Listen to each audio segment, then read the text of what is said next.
Good evening and welcome to this great annual event that we have, and we're delighted to be able to welcome you all here tonight. Delighted also not merely to be able to welcome our guest of honour and our sponsors, but also to be able to introduce for the first time as Chairman of Trustees of Policy Exchange, Alexander Downer, till recently High Commissioner of Australia in London and the longest serving Foreign Minister of Australia in the Commonwealth's history. So Alexander, look forward to hearing what you have to say, and then handing over for the main event. Well, I am the main event, actually. Well, Secretary of State and ladies and gentlemen, first of all, as the new Chair of Policy Exchange, I want to welcome you all here. It's a great honour for me to chair this august think tank. I think think tanks make a huge contribution, rather obviously, to the evolution of policy. I've been the leader of a political party. I've been the Vice Chairman of a political party, but it wasn't the Conservative Party. It was the Liberal Party of Australia. But we are the great brother party or sister, I'm not quite sure what I should say there, sibling party of the Conservative Party, and we have great bonds as political parties and political movements. And I think we talked about this at some length, whether it was appropriate to have an Australian as the Chair of Policy Exchange, but I think it's illustrative of how these days our countries are just coming so much closer together for all sorts of reasons, many of which you've been discussing over the last couple of days here. But it's especially a great honour for us to have the Home Secretary here. I myself went down to somewhere called Luna House in Croydon, Secretary of State, to get a visa. Spent the whole day there. I'd like to talk to you about this later, but I got the visa. That's the main thing. But I'd like to say what a great honour it is to have, and he's always been a great friend of Australia, by the way, and I think you'd all agree does a marvellous job. But talking of the Commonwealth and thinking of the Commonwealth, our sponsor tonight, CGI. And Michael Heron is the UK CEO of CGI, is a Canadian company, so there's very much a Commonwealth theme here tonight. So I think my next task is to pass over to you, Michael, to say a few words. Thank you.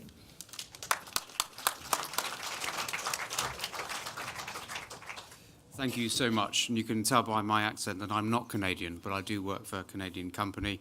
And thank you for the 20 minutes you've afforded me this evening for the speech. I'm joking. No one ever wants to hear from a sponsor. So thank you very much, and a pleasure to meet some of you already. CGI, if you haven't heard of us, we're the 5th largest IT company globally, and probably the largest IT company you've never heard of. But we're quite happily being quietly understated. So we do a lot of work with commercial organisations and also government organisations, and here in the UK have a proud history of 40 years of service to Her Majesty's government, both in the areas of space, defence and intelligence, and UK departments of state, often found in mission-critical spaces, especially in the criminal justice area. For example, after the Soham murders and the Bishard inquiry, we designed and delivered the Police National Database, delivered out of the Home Office Department.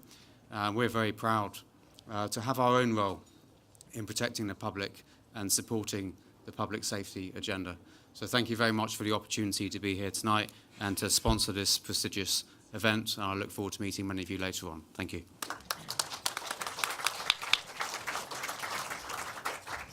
Home Secretary, thank you for taking time out of your busy schedule to come. You've been a great friend of Policy Exchange from your earliest days in the House, both as, then as a Minister, as Economic Secretary, as Financial Secretary, subsequently as Culture and Communities Secretary. We're delighted to be able to welcome you here tonight. You'll say a few words now and then we'll do an in-conversation and look forward maybe to throwing open to the floor for a couple of questions. So thank you. Thank you. Thank you very much, Dean, and thank you, CGI, for sponsoring the event. And thank you, Alex, for what you said as well. I actually went to Australia just a couple of weeks ago, just 2 or 3 weeks ago, actually. And I must say that it made me think that the British government is more united and stable than any other country there is. You know, when I landed, in fact, when I landed in Australia, it had a different prime minister than when I took off in Heathrow. Actually, so today I want to make sure we got maximum time for questions, including from all of you that kindly turned up today as well.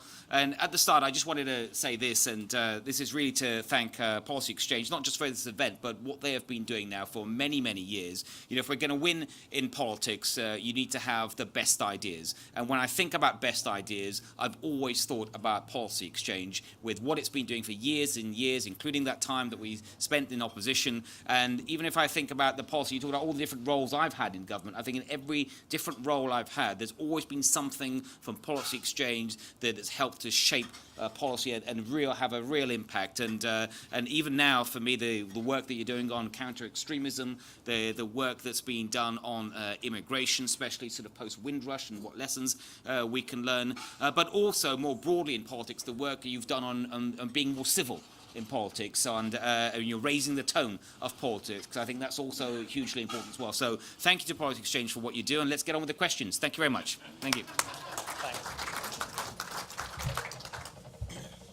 Can everyone hear? Everyone can hear? Yeah. Good.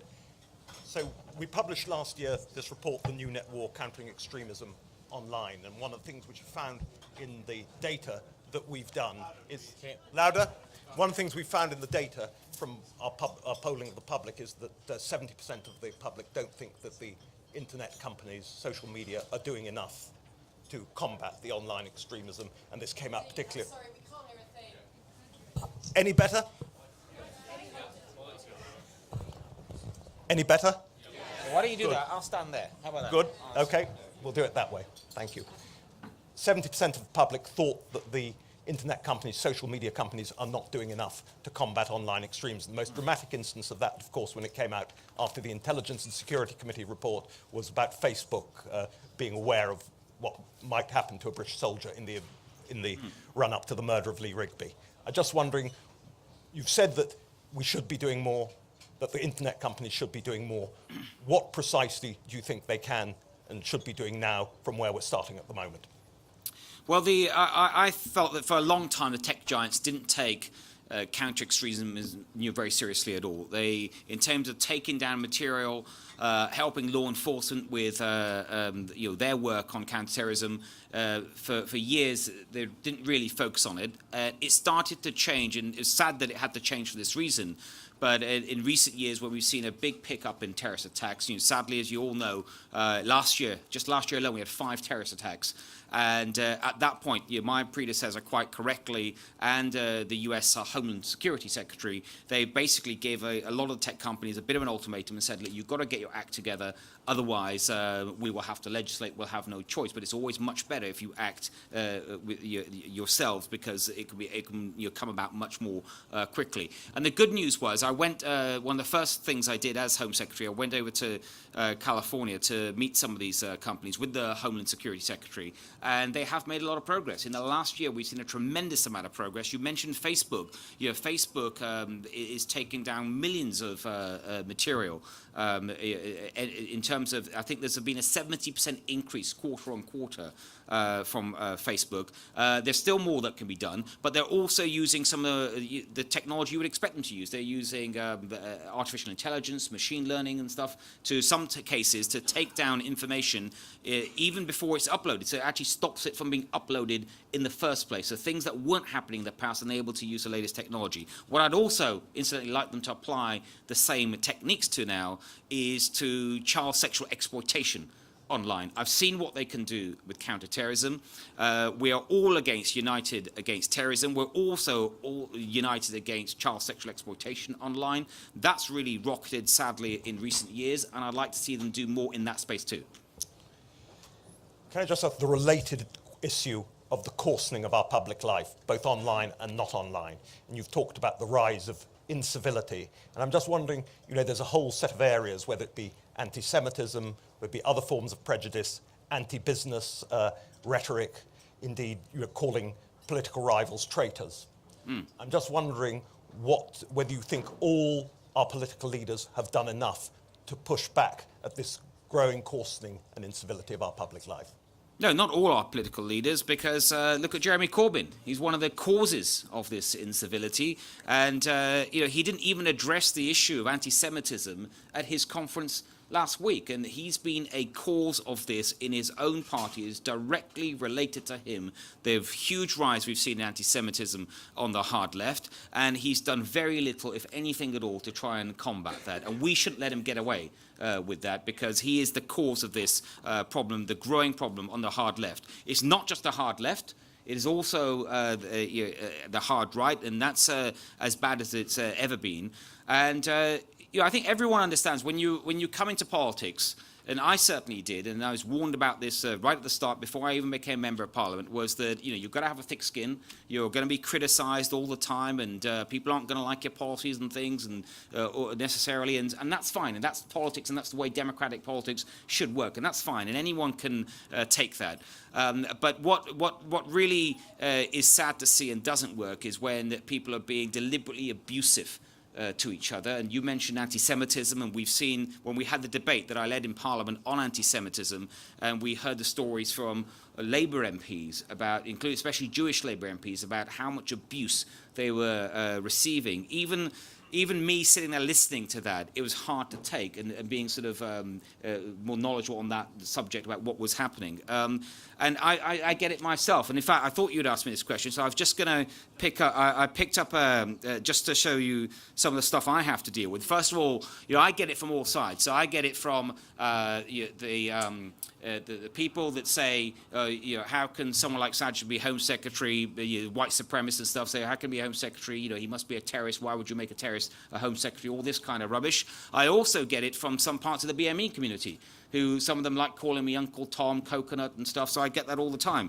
And I was just looking at just trying to give you an example of the kind of stuff I get that a very recent example, an email. I looked at my parliamentary email inbox just before I was coming out to conference. And this is just one example. And this is one of the comparatively milder messages that I get. I'll just read it out for you word for word. You will be killed, and it will be a very happy moment. You filthy, muzzy scumbag. You will be hanged, drawn, and quartered. So that's, and that is on a daily basis.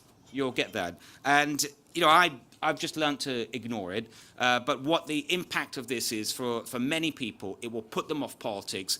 And in politics, across all parties, we need the very best people to come forward. And this is just the kind of stuff that's putting them off. And we've all got to work together to rise above this and raise the tone. We love you, Sajid.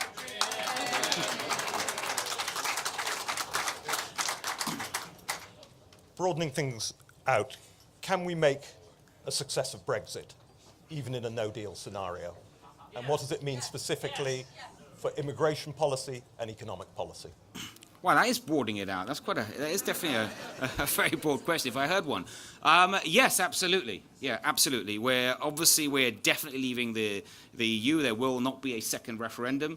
And I'm still positive about getting a deal. I think there's whether it's the UK government and there are negotiators on the other side, I think everyone wants to work towards a deal. But at the same time, we are preparing at full speed for potentially a WTO exit. No one wants to see that. I don't think it's going to happen, but it's absolutely right and prudent to prepare for that. And either way, we will absolutely make a success of it. And if you want me to expand that later on, I'll explain why, but we will make a success of it. Thank you.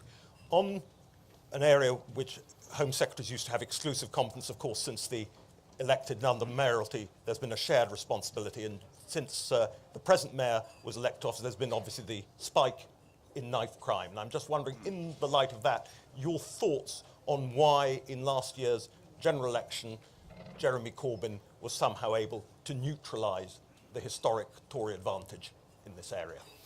Well,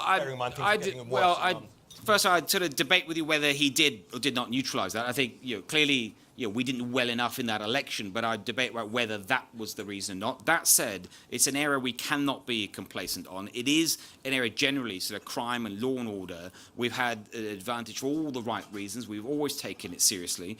But you pointed to a worrying trend, which is the rise in both knife crime and other types of serious violence, including, sadly, a rise in homicide rates, especially in some of our big cities. And that is an area we need to do much more in. And I won't say anything more on that now, but I invite you all to come and listen to the main speech at 12 o'clock tomorrow, and you'll hear a lot more about what we're going to do. We are going to be doing a lot more. Final question. We had a very lively fringe earlier today. Can the Conservatives win in Canterbury and Middlesbrough at the same time? You obviously work in London, represent the Midlands constituency, grew up in Rochdale. I just wonder your thoughts about that as the sort of exam question for our times in terms of the balance of the Conservatives' political appeal in the country. Yeah, no, I think absolutely we can. And what it will take, I mean, there's a lot more work I think we need to do between now and the next election. But we need to make sure that, first of all, whether you're in Canterbury or Middlesbrough, there are some things that are going to concern all those residents, and they're going to want a strong economy. They're going to want the job opportunities. They're going to want to see growth and prospect for their own wages and opportunities for their children. They're also going to want to see us make a success of Brexit, and they're going to want us to have listened to that referendum. And when I talk about success of Brexit, things like immigration were top of mind for many people, and they're going to want us to come forward with a sort of sensible, balanced policy on those things that concern them most. So, those are the kind of things that we're dealing with. We shouldn't forget the successes we've had as a government, especially since Conservative came back into office from 2010 with employment, with bringing down that record budget deficit, with reducing inequality, with record amounts of investment in the NHS and other places. So there's a lot for us to boast about. So we should talk a bit more about our successes, because that will help also to convince people about what more Conservatives can do. But we also need to keep dealing with those challenges. And if I had to pick one major challenge that we are doing a lot in, but it's still, I think, will be top of mind for people when they make a decision, whether in Middlesbrough or in Canterbury. It's going to be housing and access to good quality housing at a decent price, and we mustn't forget that. Thank you. Good. Home Secretary has very kindly agreed to answer questions. If somebody will be able to shout out their name and organisation, it's the only house rule we have. No question too outrageous. You just have to say who you are. Who do I? Lady there in the middle. Hi, Claire Levens, Internet Matters. We help parents keep their kids safe online. And I was really interested in your comments about the kind of harsher end of the stuff that you find on the internet. But I guess the internet safety strategy, which we're expecting end of the year, maybe a couple of months after, I guess the really hard bit is the bit that's kind of legal but harmful. And I just wondered if you had any comments on your kind of thoughts on what you might do in that area, please. Yes, I'm working on that with the Culture Secretary. The Culture Secretary is focused on that aspect of it, which, as you sort of rightly label as legal but harmful, like take bullying, I think is a good example of that. And whereas the Home Office is exposed on the more illegal stuff, for example, the child sexual exploitation. That said, we're working together across government as well. And the strategy is not that is very well developed, so it's not that long away from being published. But I think it's one of those areas again where the industry should be doing more. And what we have said, or I'll make clear, we will legislate. There will be some type of legislation. How far we choose to legislate will be determined by what industry does between now and when we come to that point. So this is a real test for the industry. So when it comes to bullying, for example, there are a lot of protections that the industry could put in place. I've seen some good examples of that, and they don't need us to legislate to do that, and that's often the best way, is to get industry to do it itself. So I hope that they're listening and they will take that into account. Thank you. Just trying to get a sense of how many people. Gentleman there. Thank you. Andy Bell, 5 News. In a post-Brexit immigration policy, do you agree that there should be no sense of any kind of preferential status for people coming from the EU? And if you do, what do you say to all those employers who say, they'll, at least in the short term, there'll be an economic cost for that sort of policy? What do you say on that? I say listen to my speech at 12 o'clock tomorrow. Gentleman in front. Hi, good evening, Home Secretary Adam Penn from Business Insider. George Freeman MP yesterday said the Conservative Party looked like it had no vision. It looked like the armed wing of UKIP, and if fundamental changes don't happen within the party, Jeremy Corbyn could be in number 10 quite soon and stay there for a long time. Do you think the problems the Conservative Party has are that severe and large? No, I don't. And that's not to say we don't have a challenge. Of course we have a big challenge. And we've seen that just the last election, 2017, when Labour did actually incredibly well, all things considered. And I've said before that there's a realistic chance that Labour can win the next election. And therefore, if we want to prevent that, anyone in this room that wants to prevent that, we do have to work harder in doing so. And that means, I think we have a vision. I think we need to add to that. There's more that needs to be done. We need the good ideas from Politics Exchange and others. But we also need to, I think, get better at articulating those ideas. So, for example, last week Labour set out its sort of built on its sort of economic plan. We already knew about the nationalisations and stuff, but they started telling us about the mass confiscation of private property, more rent controls, price controls, and all this kind of rubbish. And we've had a tendency in the past sort of to warn people off that by saying, "Oh, look, they did this in the 70s, or they did similar things, and look what happened." But people, most voters today, anyone under 40s, and they've got no idea what that's about. They've got no relationship with that. So we need to sort of still condemn those ideas, but we need to do it in a way that we can relate it to people's futures. And they're thinking about themselves, jobs for themselves, for their family. They want the opportunities, and how those kinds of ideas will destroy all of that. So we need to sort of, instead of looking back at the past, we need to look forward towards the future and build a much more of a sort of positive narrative about how Conservatives will actually help them get what they want, where Labour will destroy their hopes. So I think a lot of it is not just about vision and policies, it's about narrative as well. Two more questions? Yeah. There's a lady there towards the back, had her hand up. Name and organisation, please. Hi. Camila from the Faculty of Sexual and Reproductive Health Care of the Royal College of Obstetricians and Gynecologists. So my question concerns the outcome of the Home Office review into protests and harassment outside of abortion care clinics.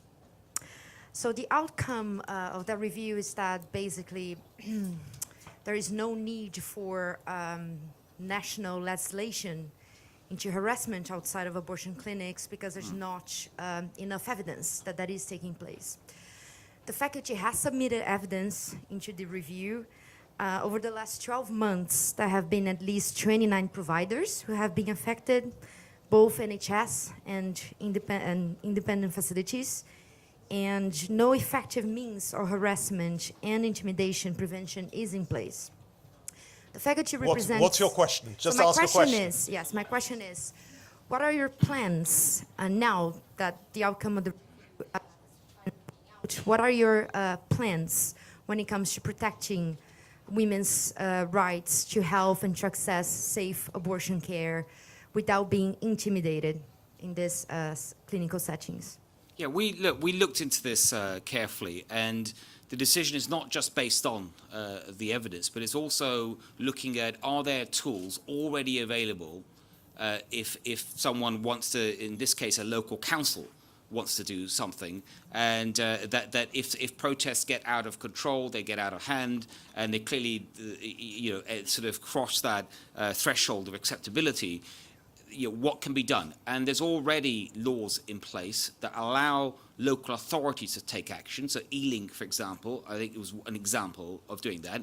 And I think it's just about good policy making. So it's not to say that you don't take the issue seriously. We take it very seriously. But I think if government is going to pass new laws, new primary legislation, you have to have a very good reason to do it. And if there are existing tools in the box that can be deployed, surely that's the place to start. It's just about just having a common sense approach to the problem. Gentleman in front. Name and organisation. Sunder Katwala from British Future. You get to be the Home Secretary that designs a new immigration system, and you'll be telling us tomorrow what that is. In your last job, you were setting us towards an integration strategy that we've never really had in this country. Do you think we could link the two much more closely so that our immigration policy promotes integration or citizenship, or do you think we have to accept that the world of the future will have sort of more temporary immigration and perhaps less come with your suitcase and your kids get to be as British as the rest of us? Is that something we can put at the heart of immigration? Well, I'm worried now. I think my speech from tomorrow is leaked. So how did you get hold of it? From that answer, you'll see there's quite a bit to be said about that. And I may not be community secretary anymore, but I take this issue of integration or lack of it, or the increase in some areas we've seen in segregation. I take it very seriously. And I said at the time when I was community secretary that there's a role for every government department. There really is, in trying to promote more integration. It wasn't just about my old department, and that absolutely includes the Home Office. And now that I'm in a position to sort of look at that much more closely in terms of what the Home Office can do, then I'm not just saying this, really I'm not, but wait till 12 o'clock tomorrow. One last question. Lady here on the right. Name and all. Yes, Arlene Foster from Northern Ireland. Sajid, I was delighted to see you in Belfast yesterday commemorating the service of our police officers, and that was very important, from the 4 nations of the UK. But I just wanted to take your thoughts on a positive brand for the UK going forward, which includes all of the parts of the United Kingdom, of course, and particularly in relation to Northern Ireland, given there's been such an emphasis in relation to the Irish backstop and all that we've been talking about recently. Yeah. No, again, this is, I agree absolutely that we should all be doing more to promote the United Kingdom as a whole, and obviously the Northern Ireland being an integral part of that. But there's a role also here for every government department as well. So again, in my old department, I thought, what can I do to help promote that cause? And we had done city deals, growth deals in Scotland, in Wales, as well as England. We hadn't done one in Northern Ireland, and that's why I've pushed and James keeps pushing the Belfast deal. It does need a Northern Ireland government in place to finalise it, and then perhaps there's more we can do in Northern Ireland as well in terms of those types of deals. And also for the Home Office, there are things that we're already doing there. But again, I think it's one of those things where I think if every cabinet minister is thinking about, which they do, we regularly meet, you think about all the 4 nations, what we can do, and how you can apply this. Even with devolution, there are still things that you can work in partnership with the respective nations, and I think we can do more of that. Thank you. I'm sorry to disappoint anyone else, but really it's been a fantastic session. Been a fantastic. Great. Well, what's really good is no one asked me if I watched The Bodyguard, and I'm really grateful for that. And no one walked in with a silver briefcase, and I'm really grateful for that as well. Thank you very much. Thank you. Thank you.